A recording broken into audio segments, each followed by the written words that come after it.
We're recording again. Right, so let's look at the parry riposte on the other side. Yeah. Yep, hold on. All right, so now we're going to look at parrying and riposting with tierce. So, yeah, very, very similar motion to the parry and riposte of cards. Most of the movements with this are fairly coherent. The only difference is the hand position. So, the difference between like a cut 1 and a cut 2 is for the most part the angle of your hand, and what you're actually doing with your arm is pretty similar. Just kind of punching. So, to parry riposte and tierce, we parry the tierce. So what I do is I lift my tip up, turn my hand over the tierce, and drift out slightly with my elbow, so that my hand is aligned roughly with the edge of my body. I want my thumb. Ideally, I want my thumb in line with the edge of my body, so myself a little bit out with a little bit of clearance. With parries, you can parry wider. There are some, like there are curved parries which are like all the way out here because they want a lot of clearance to come back along the stick. The wider you parry, the more space you're going to have to come in with the pulse. Like the easier it's going to be to get your riposting to your opponent, sort of all the way over there. The problem is they're also the more vulnerable you are to being fainted. So if I've got a nice tight riposte here and my opponent is like, oh, I've disengaged, I can whip over to the other side very quickly. But because my opponent's sort of still fairly in front of them, then it's going to be a lot easier for them to parry my riposte. Conversely, if I punch out really far, it's much wider of my body. It's still a historical technique, still perfectly valid by people quite different. I've displaced my opponent more. I've got a big amount of space to come back in, which also means I can do a bigger cut or a more complicated movement. The only problem is if my opponent disengages, I've got a very long time to come back into the other side. So, horses for courses, you'll probably develop a preference for a particular type of parry. I recommend parrying tight parries by default and then using wide parries deliberately. Like there's nothing wrong with having these very, very tight parries and then every so often being bam, really heavily displacing your opponent when you know that they're not going to feint you. And then using that to come in with a very wide attack. But there are plenty of very good fencers who parry with very, very wide parries. A lot of them who do that actually they step as they parry, so to give themselves a bit more time to feint. So it's horses for courses, I guess. All right, so let's get back to my tierce parry. Turn my hand over, move it to the outside of my body, and bring my tip up. Back to go. Just doing that. All I'm doing is that. It's a quick jerky motion. I find actually twisting with my wrist a bit is kind of good because it brings my edge online.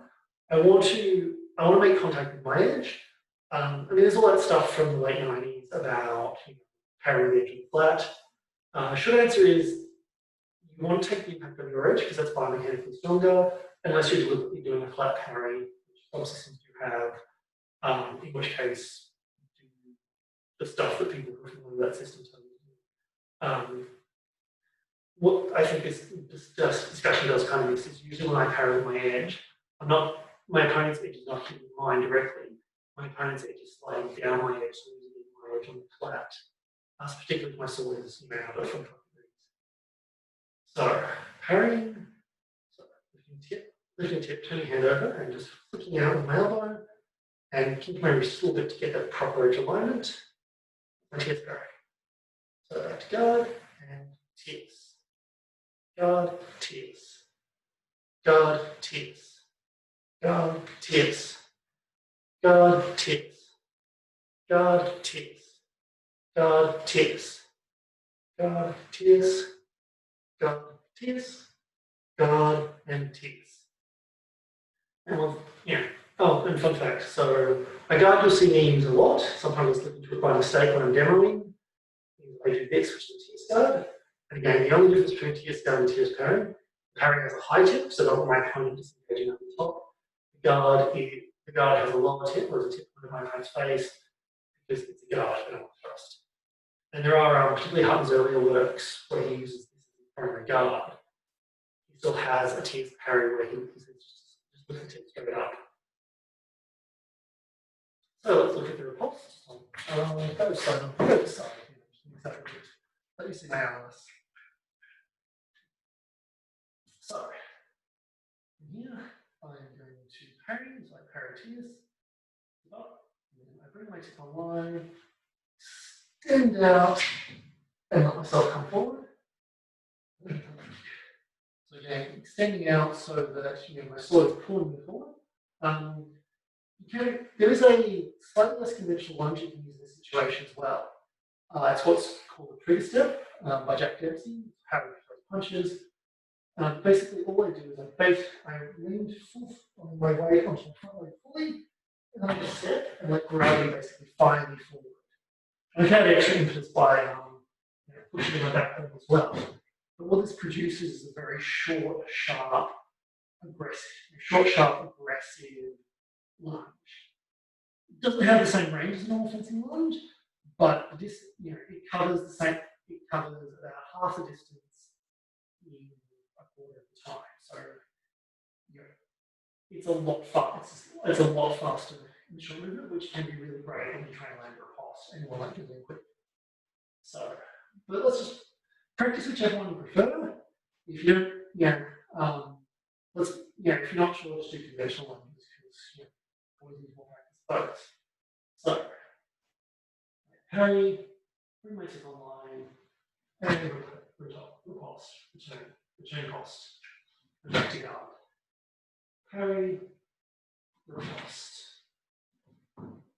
Parry, riposte. Parry, repost. Parry, repost.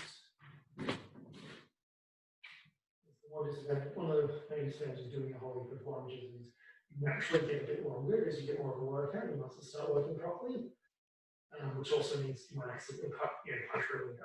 So, parry, repost. Parry, repost. Parry, repost. Parry, repost. Parry, repost.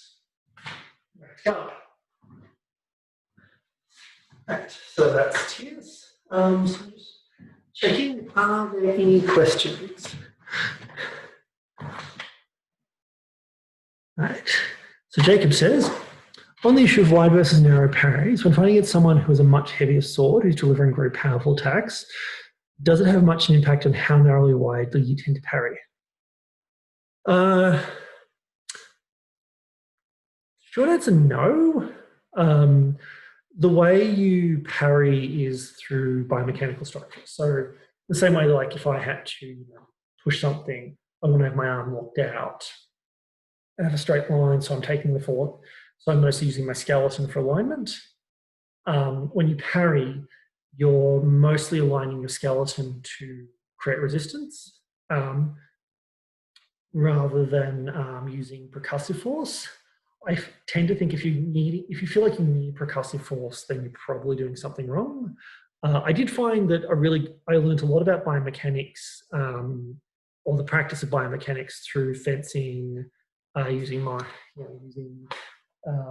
650-gram sword against people wielding these 1,200-gram broadswords at me. You get very good alignment, or you get hit. I found that tend to help. I find that you might, and you do want to kind of avoid having extra stiffness in the muscles, because one of the advantages of having a heavy sword is if your opponent has to really tense up and use their muscles to stop you, not only does it tire them out quicker, but it also means that their responses will be slower because they have to relax their muscles first. And Hutton talks about this when fighting against sabre versus bayonet. He says, the bayonet hits with such force that your ripostes will be slower.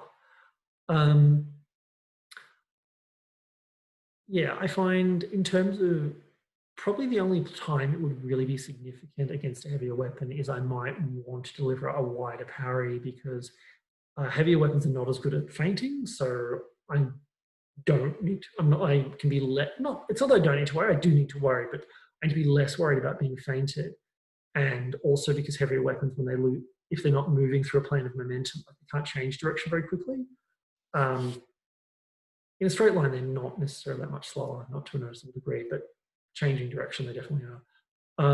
If I can displace my opponent's sword very heavily so I can knock them offline with a wide parry, I get a disproportionate advantage. So there's a case there that you want to parry wider against a heavier weapon. It's a bit safer to do, and the advantage you get from it is bigger. But in terms of actually stopping blows, hopefully you're mostly using your skeleton rather than your muscles, in which case it shouldn't matter how wide you parry, if that makes sense. Right, so are there any further questions?